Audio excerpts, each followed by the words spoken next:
उपवास जरूर करना चाहिए, एक आध दिन का भोजन छोड़ना चाहिए, थोड़ा आंतों को विश्राम मिलना चाहिए। तो ना आप व्रत के रूप में रहे तो औषधि के रूप में रख लें। महीने में 4 बार तो उपवास चलेगा, 4 बार, हफ्ते में 1 दिन। बहुत आनंद रहता है उपवास में, भजन की वृत्ति बहुत बढ़ती है। ये खुद का अनुभव की बात कर रहा हूं। उपवास कोई निमित्त लेके नहीं, भजन के लिए। महीने में 4 सप्ताह होते हैं। क्यों? तो अगर हम 1 सप्ताह में 1 टाइम का भोजन छोड़ दें तो हमें कोई परेशानी नहीं होगी। यदि आप 1 टाइम ही पाते हैं तो 1 दिन का छोड़ दीजिए, कोई परेशानी। और अपने हिस्से का जब हम भोजन छोड़ेंगे तो वो हमारा भजन और बढ़ेगा। तो महीने में 4 दिन तो उपवास कर ही सकते हैं। कई वर्ष अन्न नहीं पाया, कई वर्ष, और फलाहार में कोई सेब संतरा नहीं मिलते थे, कभी गुड़, कभी आलू, कभी शकरकंद गांव की। जो उपवास करता है उस मनुष्य के पाप बहुत जल्दी नष्ट हो जाते हैं।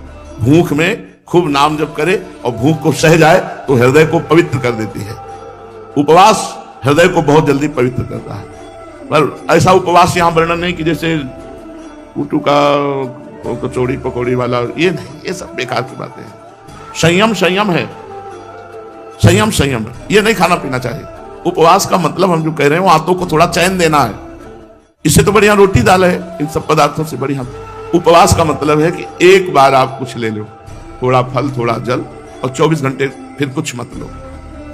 अगर आपका केवल जल से काम चल जाता है तो फल मीठा कुछ न लो, बहुत बढ़िया रहेगा। इससे आप देखेंगे आपका स्वास्थ्य ठीक रहेगा, आंतें कब्ज करना बंद कर देंगी, एसिडिटी बनना बंद हो जाएगी, बड़े लाभ मिलेंगे और भजन बढ़ेगा, पूज्य बाबा कहे। और योगाभ्यास थोड़ा जरूर करना चाहिए, सबको करना चाहिए। आसन में बैठ करके 2-3 प्राणायाम तो बता चुके हैं कई बार, बिल्कुल सरल प्राणायाम है।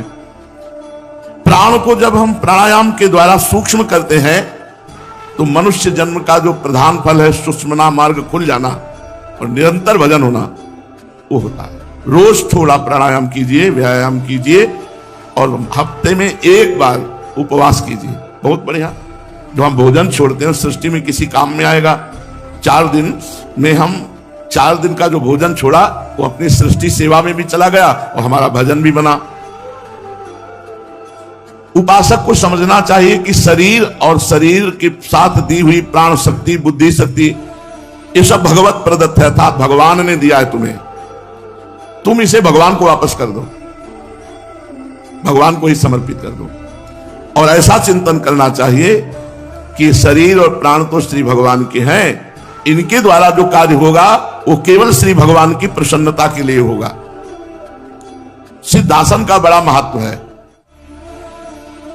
हम तो कहते हैं कि और कोई साधन न बने, केवल सिद्धासन में बैठा रहे तो मोक्ष को प्राप्त हो जाएगा।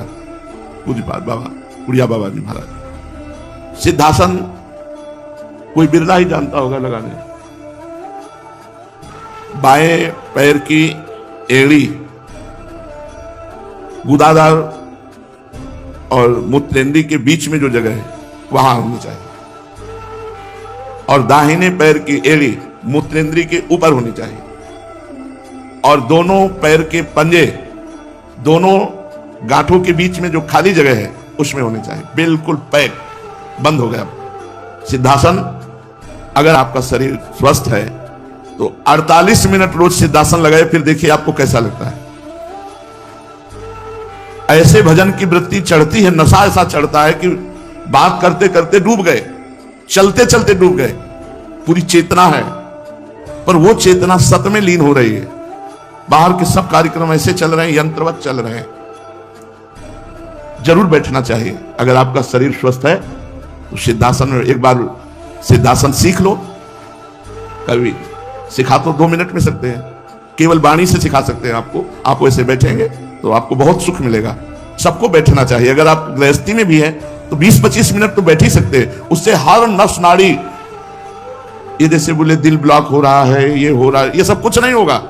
इतनी गर्मी नस नाड़ियों में पैदा हो जाती है कि बिल्कुल सब खुला हो जाती है। जब सुषुम्ना मार्ग जो बंद है उसको खोल देती है, जब कुंडलिनी को जागृत कर देता है सिद्धासन, तो और कौन सी बात रह जाएगी। बैठना चाहिए। अरे भगवदानंद के मार्ग में आए हो तो बैठना चाहिए। 3 घंटे लगातार ऐसे बैठकर 8-8 घंटे का अभ्यास इस पर। वैसी सर्दी में गंगा किनारे उघार रहते थे और कोई असर नहीं होता था। ये ऐसे असर, अब देखो इसमें कैसे कितनी देर बैठा जा सकता है। हर साधक को अभ्यास करना। पद्मासन दूसरे नंबर में आता है, पहले नंबर में सिद्धासन आता है। अरे साधु महात्मा या गृहस्थ विरक्त जो भी परमार्थ के पथिक है, तभी उनमें दिव्य शक्ति आती है। बूढ़ी हड्डियों में थोड़ा मोड़ने में परेशानी पड़ेगी, नौजवान में तो ठीक है। बाबा कह रहे हैं सिद्धासन का बड़ा महत्व है, केवल सिद्धासन में बैठने वाला मोक्ष को प्राप्त हो जाता है। इसकी विधि है, पहले वही लिखा हुआ है, गुदाद्वार और नीचे के जो उनके बीच में बाईं एड़ी लगावे, फिर दाहिनी एड़ी मूत्रेंद्री के ऊपर स्थापित करे, नासाग्र दृष्टि थोड़ा नीचे। बहुत ये अमृतमय आसन है, अमृतमय आसन सच्ची कहते हैं। आप करके देखिए, पर पहले एक बार बहुत पीड़ा होगी। अगर उस पीड़ा को सह गए तो हर नस नाड़ी को खोल देगी सिद्धासन की शक्ति, और आपको भजन में स्वाभाविक मन लगने लगेगा। भजन के लिए खाली पेट जाए, थोड़ा बार अन्न पाले, बस खाली पेट। ये भजन कमाओ, जाना है मरना है। पवित्र देह, पवित्र विचार, पवित्र भजन, जो इसी जन्म में काम बनाना है तो वायु रोग कभी नहीं हो सकता। अब नौजवान है बोले कमर दर्द कर रही, गांठ दर्द कर रही, तो समझ में नहीं आता है। गृहस्थ आदमी कहे कमर दर्द कर रही, गांठ दर्द कर रही, तो चलो भाई उनके नाना प्रकार की भोग विलासिता है, काम है। नवीन साधक ऐसा नहीं यार, कुछ दम होनी चाहिए चेहरे में, कुछ चेहरे में दम होनी चाहिए। दूर से देखने से लगे निर्मल, संत दर्शन तो निर्मलता एकदम झलकनी चाहिए, और वो ऐसे झलकती। आप बैठो 1 महीना सिद्धासन में, फिर देखो आप एक